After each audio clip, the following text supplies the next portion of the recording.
to treat me unfairly, whether he punishes me or whether he will reward me, it is my duty to serve him. This is devotee. A devotee accepts both good and bad coming from the Lord, because for a devotee, good or bad is transcendental, because it is coming from Krishna. Frankly speaking, nothing that emanates from the Lord can ever be bad. Isn't it true? Everything that the Lord gives to us as devotees is always for our good. Sometimes the situations look so bad, but as our Guru Maharaj always said, what is the worst that will happen to you while you execute the order of the Lord? You'll die. That's it. Nothing else can be worse in this world than death, isn't it? Some people say, I can't wake up for Mangalarti. If I wake up for Mangalarti, my health will go, I may die. But we say it's good if you die during Mangalarti. What is the problem? At least you woke up for Mangalarti, you remember Krishna and you die. Nothing can be worse than that, or nothing can be more auspicious than that. So a devotee sees things with different attitude. And that is why when Bali Maharaj said, I'm going to wash his feet, Sukracharya lost his head. He thought, now my job is finished. Because this Vishnu will come, take everything from this foolish disciple of mine, leave him with nothing, I'll be out of a job, I'll be on the street. And who will take care of my food and my plate? That was his lookout. But that was not Bali Maharaj's lookout. So Bali was right to reject a spiritual master like Sukracharya. Because in actuality, Sukracharya did not bring him to Krishna. But this verse tells us something very different. It says, therefore, or thereafter, the spiritual master Sukracharya, being inspired by the Supreme Lord, Daiva Prahitaha, he was inspired by the Supreme Lord. What did he do? He cursed his exalted disciple. The word that is important, Prabhupada writes here, is the word Daiva Prahitaha, being inspired by the Supreme Lord. Why is this important? Because Bhagavatam tells us that only and until we are inspired by the Lord, actually we cannot make progress in devotional service. It is only by the inspiration of the Lord that we can make advancement. Only by the inspiration of devotees that we can make advancement. There is only one verse in whole Bhagavatam that speaks directly on inspiration. It is in the 3rd canto, 29th chapter, 39th verse. 3, 29, 39. Very easy to remember.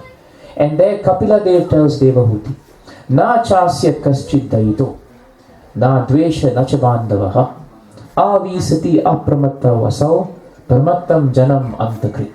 Very important verse. And why we must know this verse? He says, no one is dear to the Supreme Personality of Godhead. And no one is his enemy or friend. This is important for us to realize. Vaman Dev did not come on the basis of punishing anyone. Because for Krishna, there is no enemy and there is no friend. So where is the question of punishment? At the same time, where is the question of being partisan? So the Lord actually is very dear to everyone and everyone is dear to Krishna. But here it is stated, no one is dear to the Supreme Lord. And neither is anyone a friend or an enemy. In other words, Krishna treats everyone equally because they are all coming from Krishna. But now Kapila Dev says something that's very important. But Krishna gives inspiration to those who have not forgotten him, and he destroys those who have. This is an important part. Krishna gives inspiration to those who have not forgotten him, meaning those who remember him. Anyone who tries to make an effort with faith and love, these are the two pillars for inspiration. And they are quoted in this purport.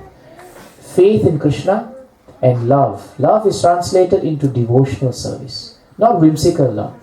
Love means it must be translated into something active. Prabhupada said love is an active principle. Supposing, you have a wife at home, and every day you tell her, I love you very much, I love you very much. But you never buy her any clothes, you don't buy her jewelry.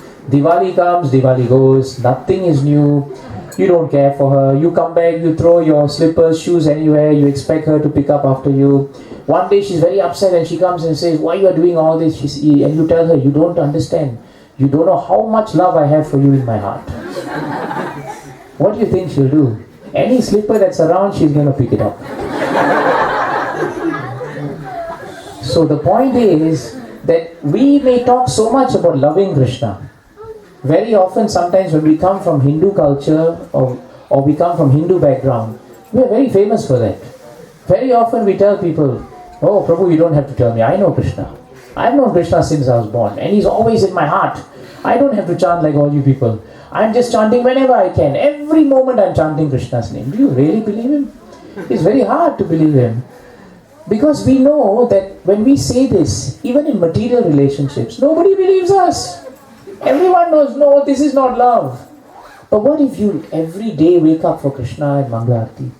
What if every morning, despite all your difficulties in the night before, you wake up to greet the Lord? What if you serve the Lord? Look at the deities today. They are the example of how the devotees taking care of them are serving them. They are brilliant and they are effulgent. They are reciprocating with the devotees. And that is why they are coming today to give darshan. So actually devotional service is an active principle.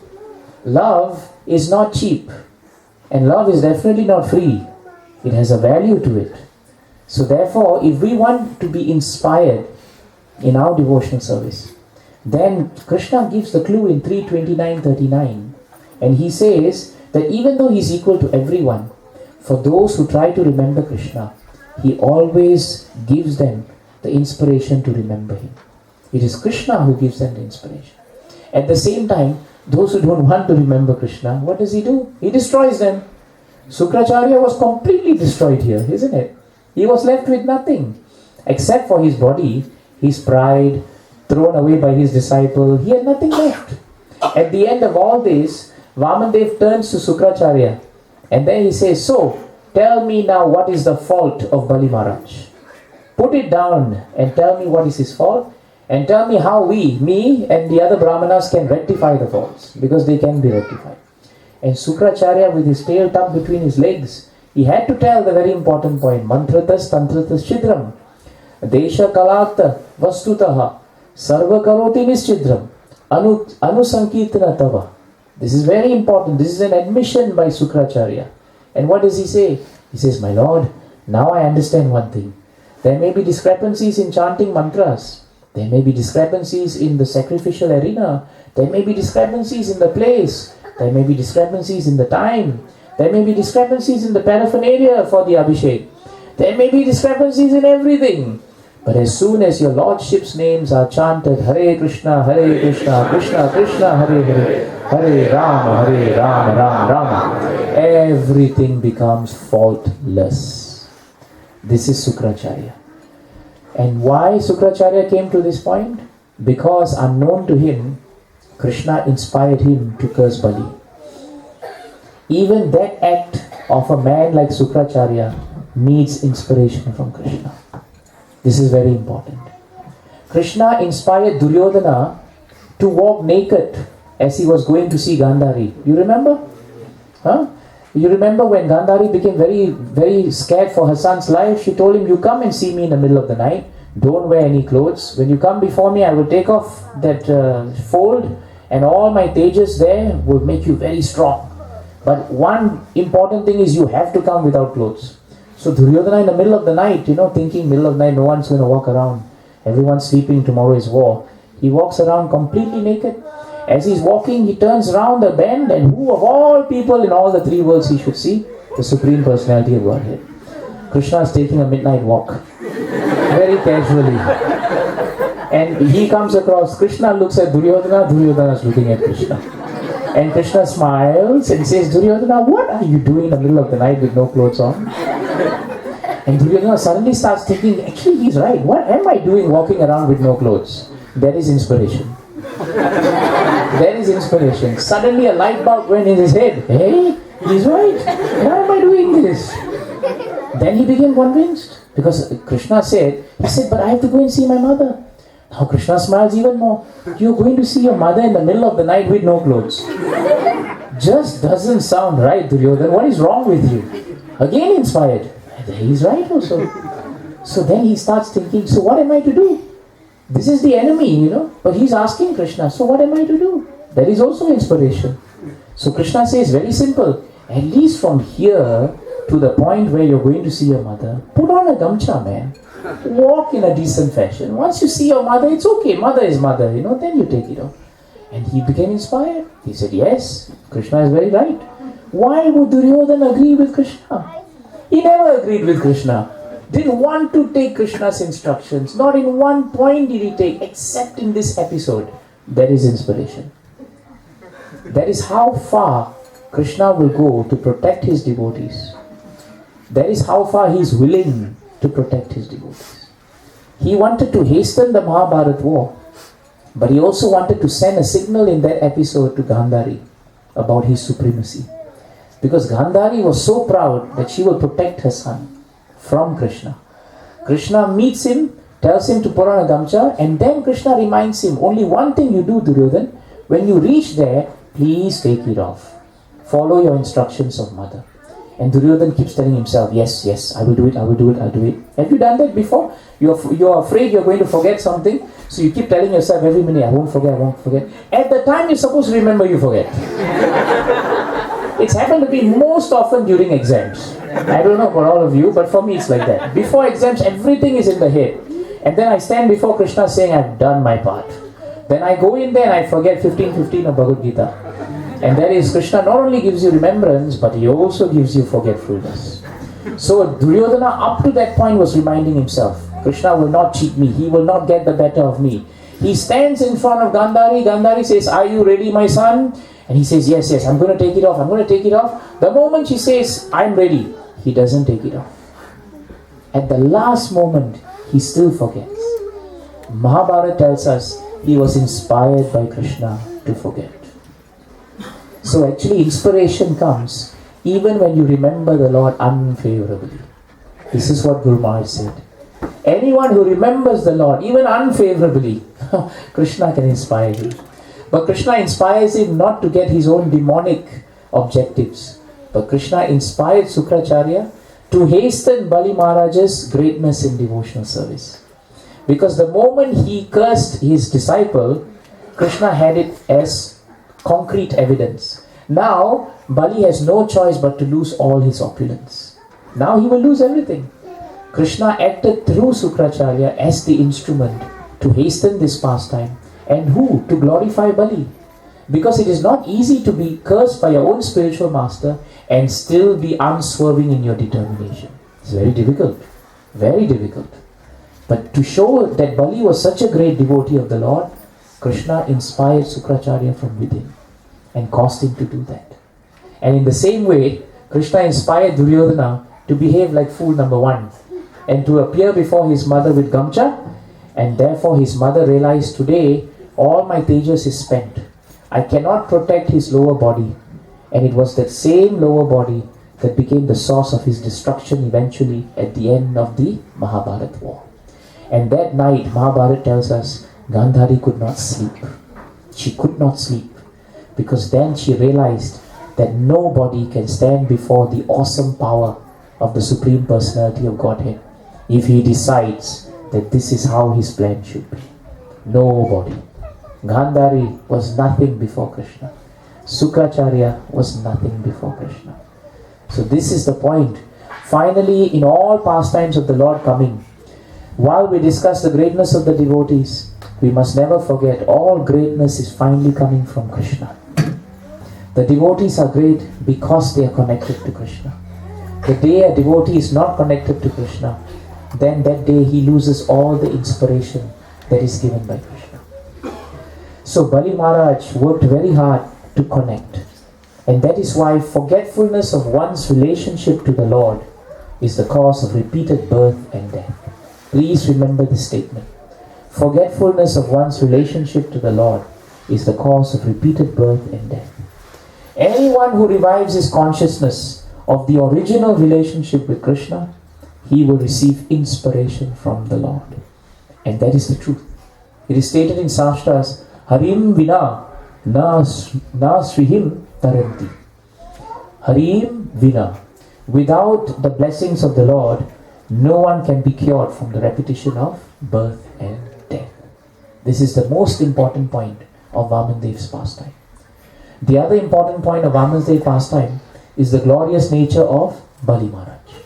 This is very important. But before we understand that, we should understand that everybody in this material world is ultimately an instrument of Krishna. No one has the power to act independently. Sukracharya thought he could curse. But here it was proven that even in his curse, it was Krishna's plan. Why? Because Krishna wanted one principle of Bhagavatam. Yasyaham anugranami harisyeta dhanam shanai. Very important verse from the 10th canto. This was what Krishna wanted to achieve for his devotee. And Prabhupada writes very nicely, the Lord very often takes away all the possessions of his devotees. But when he takes away the possessions of a devotee, however, is never disturbed by this loss. When a devotee has faith and love, Krishna gives him the inspiration and the understanding by which to come to him.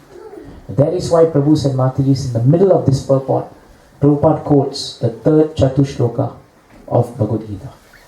Nowhere is this particular shloka more well applied than in this particular pastime. That's why Prabhupada quotes it. Tesham satata yuktanam. To those who are constantly devoted. Bali Maharaj was constantly devoted to serving this Brahmana boy. It didn't matter whether it was Vishnu or not. Just like when you chant the holy names of the Lord, even without understanding the full potency, it is purifying you. Is it not? Just like if a child were to touch fire, whether the child knew it was fire or whether the fire knew it was a child, it doesn't matter. Fire's nature is to burn. Anyone who touches fire will be burned. The nature of devotional service is it will purify. Anyone who just touches devotional service, he will become pure.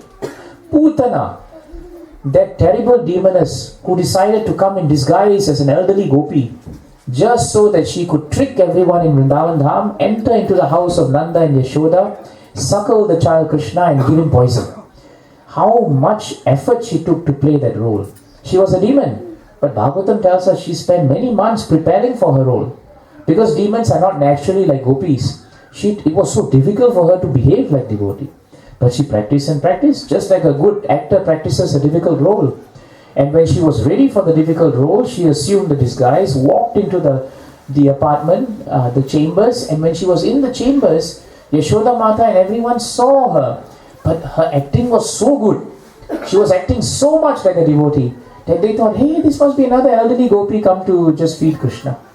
And she was very proud. In her heart she was thinking, see, I'm very great. I have tricked everyone, now I will trick Krishna. So when she comes before Krishna, because she is playing the part of a devotee, she is pretending to be a devotee. Bhagavatam and Sastras tell us Krishna closed his eyes before he took the life out of her. Because even Krishna was taken in by her act. Krishna thought, this is such a nice act. But what to do? I have to kill her. She's demon. But even after killing her, Bhagavatam, Sastras tell us that Putana did not die a terrible death. She died in such a way that her soul merged into the super soul. And after that, she was given the benediction of becoming Dhatri, a nurse to Krishna. Why? Because she was pretending to be a mother. That's all. Therefore, even if you pretend to be devotee, you will also become touched by devotional service. Eventually, if you want to cheat Krishna, we all know how Krishna will cheat us. How many of us came to Krishna consciousness because we thought we can cheat Krishna? But you all know that finally Krishna caught us and now he can't let go and we don't want to let go also. So therefore, it is very important for us to realize that to those who are constantly devoted, constantly means in good times and bad times. Constantly doesn't mean I'm very consistent. Consistency is good, You can say, Prabhu, I come to Vaman Kshetra once a year. I'm very consistent, isn't it? I chant, but I make sure I chant once a month. Whatever happens, I chant once a month. That's also very consistent. But that's not constant. Constant devotion means Desham Satata Yuktana. Satata means in every situation. Not just constant, but in every situation. If you are devoted and you worship Krishna with love, this love is not sentiment. This love is sincerity and faith. This love is unswerving determination. And this is what Bali Maharaj showed. Bali Maharaj's love of Godhead came in his unswerving determination to serve who? Vamandev. That is why he qualified for this verse. Even though he started as demon, halfway Krishna changed his heart, purified him, revived his original Krishna consciousness, and then what happened? Krishna gave him the understanding by which to come to him. And what understanding did he get? I have to just drop my spiritual master who is a cheater and I have to wash the Lord's lotus feet, and I'm ready to take anything that He wants to give. If it is Vishnu come to kill me or to take everything away, let him take away. That is the greatness of Bali Maharaj. And that greatness came from Krishna inspiring him within. So sometimes as devotees we worry how to continue in devotional service. I don't understand this shloka, I don't understand this part of devotional service. But we don't have to worry about understanding. Understanding and inspiration comes from Krishna. We must do our part, Krishna will do his part. You just do nice devotional service. Come to the center, serve each other. Always remember to put Krishna in between all your relationships. The moment Krishna is not in between your relationships, the relationships will become material. It will become Sukracharya. Then you will want something from him, she will want something from you, and when you both don't get anything, in Vaman Kshetra you start cursing each other. That's what we will do. But because we put Krishna in the center, there is no cursing. Everyone is happy. Everyone is peaceful. That is why Vaman Kshetra should never become Kurukshetra. This is the promise you must make to Vaman Dev and to Jagannath, Baladev, Subhadra. Each one of us has the responsibility to do that. That is very, very important. And once we understand that, then we can come to the ending part of the purport. Because Prabhupada says here, Daiva Prahitaha. Sukracharya should have encouraged Bali Maharaj to give everything. He should have encouraged. He should have given Bali Maharaj the chance to give everything. But instead, what did he do? He actually stopped him. And therefore, Bali Maharaj had to reject Sukracharya. So Bali's nature is very great. And we have to learn from Bali Maharaj. The reason why he could reject someone so complicated as Sukracharya was because he himself was simple. He did not complicate matters. He was plain, he was simple. That's why I said yesterday, he was Arjuna. At the end of the entire episode, when he is bound, there is one other word that is used by Krishna to glorify Bali. And that word is tolerant. Krishna at the end, as Vamandev says, despite taking everything away from him, despite reducing him to nothing, despite making a fool out of him, he has been so tolerant of all that I've inflicted on him that he has indeed showed what a glorious devotee he is. This is what Krishna says. So the other important trait that we must take back with us, that will really attract the attention of the Lord, is when we tolerate each other. Prabhupada said, the greatest austerity that devotees should take up is to tolerate each other. And nothing pleases Prabhupada and our acharyas more when we tolerate each other. We are all full of defects, Prabhus and Matajis. Is it not? Is it not true that no one here is perfect? Bhagavad Gita says every endeavor in this world is covered by fault. If Bhagavad Gita itself says every endeavor is covered by fault, how can we be free of fault? This is an important point. So as devotees, we should not set high standards for people and be merciless to them and be so merciful to us, to ourselves, and say, no, I don't have to chant, I don't have to wake up for Mangalarti, but you have to wake up. And you are not coming to Vaman Kshetra on time. You have to do this, you have to do that, but I don't have to do all this. I'm above all this. No. That is not Bali Maharaj. Bali tolerated everything, didn't make any noise, accepted everything, and in the end, he became a source of inspiration to all of us. So the point that we want to say as significance is this point of inspiring. The only way we can improve in devotional service is when we are inspired.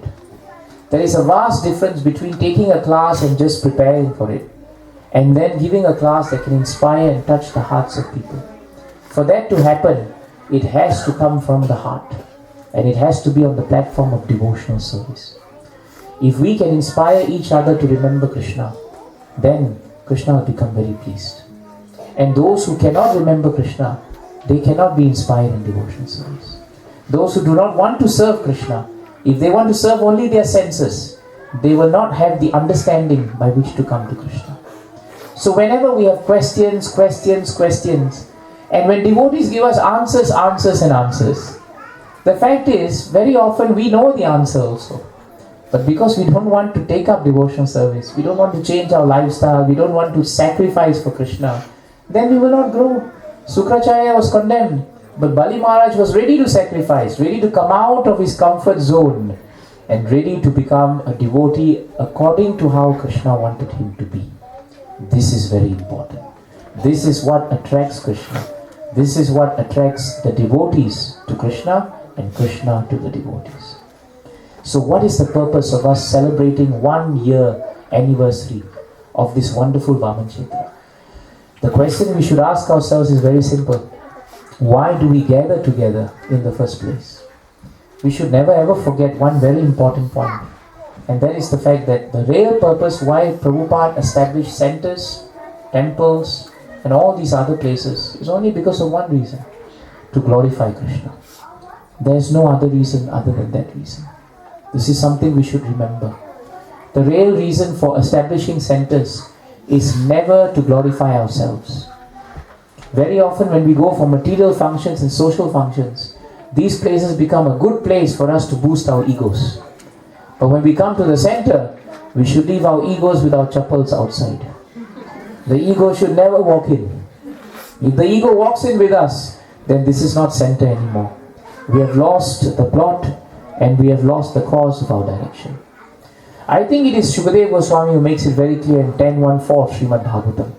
Nivritta Tarshay Upagiyamana Bhavao Shudachotra Mano Virama Kauttama Shloka Gunanuvada Puman Virajeta Vinapasugnam. And the translation is very important. Glorification of the Supreme Personality of Godhead is always performed in the Parampara system. In other words, our first duty is to glorify Krishna. When you say glorify Krishna, what do we actually mean? It's very simple. It just means that everything that we do, we try to please Krishna. Anyone that we praise, it must be the Supreme Lord. If there's any reason why there is any greatness anywhere, it is because it's Krishna. If there is any reason why there is some credit for anyone, it is because of Krishna and the devotees. That is glorification. But glorification must be done through Guru and through the Parampara system. This is important. We cannot just glorify whimsically. It must be done through the pages of Bhagavatam under the direction of your spiritual master. Then it will be done properly. And when that happens, Bhagavatam tells us, this glorification of Krishna is the great medicine. Bhava Aushadam.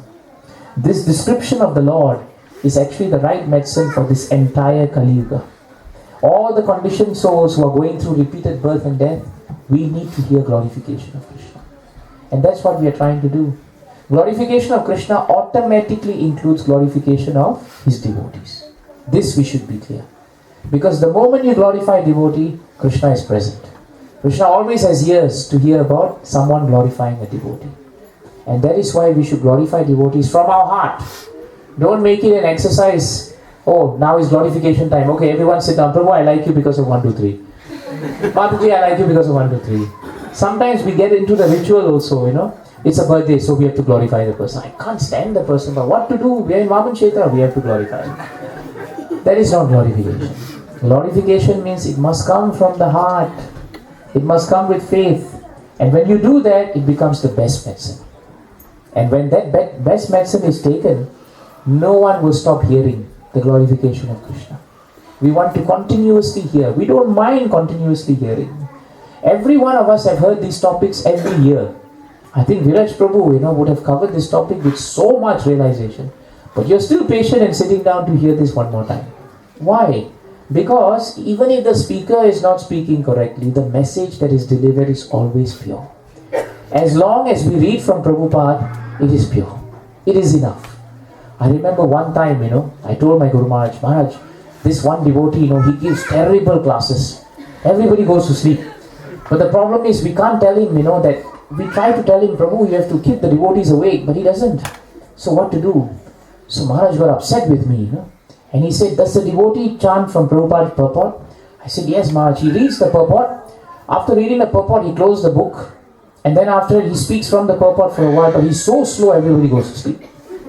So Maharaj became upset with me. He said that if you just read the purport and you just quote 1 or 2 points from Prabhupada and you close the book, that is a perfect class. Because you're glorifying Krishna exactly as what Prabhupada has given.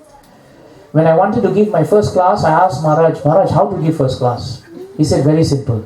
You chant Jai Radha Madhava, read the shloka 3 times, they repeat 3 times. Word to word, they repeat. Translation, you read, they repeat. Purport, you read, they don't repeat. Read it 2 times, close the book. Any questions? I thought, this is very nice. I can do it. It's not a problem. I said, Maharaj, thank you. I said, Maharaj, I thought I had to speak about something. Maharaj said, you don't have the head to speak about anything. That's why I'm telling you, just read the purport and close the book. That's it. Now be silent and be peaceful. That's all. And that's how I learned how to give classes. Just by having the faith of what my Guru told me in Parampara, and just by reading and stopping at the point where Prabhupada has stated, this is it. Now any questions on the purport? That's it. Finish. And the classes were very short, not like this, In 15 minutes we were done. Because nobody asked questions, nobody knew anything. So I was always praying very hard, no questions should be asked. And I was very free. My point is that we should be simple. Bali Maharaj was simple. Glorification should only be for the Lord. Glorification is not meant for anyone else. If it is meant for someone else, it is his relationship with the Lord that we glorify. That is the reason. There's a difference. So Nirvita Tarshay Upagiyamana Bhava Aushada. Right? This is the medicine that will help us. And only 2 kinds of people will resist from hearing the glorification. Right? One is of course the butcher, and the other is the killer of the soul. In both ways we are butchers, isn't it? Those who don't want to take up this process, they will have to suffer. That is why I think it was Brahmaji. Brahmaji in the 3rd canto, 9th chapter, 7th verse. He says a very important point that we should remember. And this is very important for Vaman Kshetra. He says, Daivena te hatadiyo bhavata prasanga sarva shubho pashamanar vimukhendriyaye. The 3rd line is important. Kurvanti kama sukhalesha lavaya dina lobha vibhuta manaso akushalani shashva. This is a very important verse. And I remember my Guru Maharaj placing a lot of emphasis. The translation is important. Please repeat it. He says, O my Lord, persons who are bereft of the all auspicious performance of chanting and hearing about your transcendental activities are certainly unfortunate and are also bereft of good sense. They engage in inauspicious activities, enjoying sense gratification for a little while. Just for a little while. This point is very important. So actually, the Lord, the moment we are bereft of chanting Krishna's names and hearing about Him, that day, whatever activities we do here will become inauspicious. But the moment, every time we come together, we put chanting in the center and glorification of Krishna in the center, then no matter what happens, this winning formula will inspire everyone to have the understanding to come to Krishna. This is the secret formula, and this is the reason why Prabhupada started centers. So let's end by remembering another stellar verse, very, very important.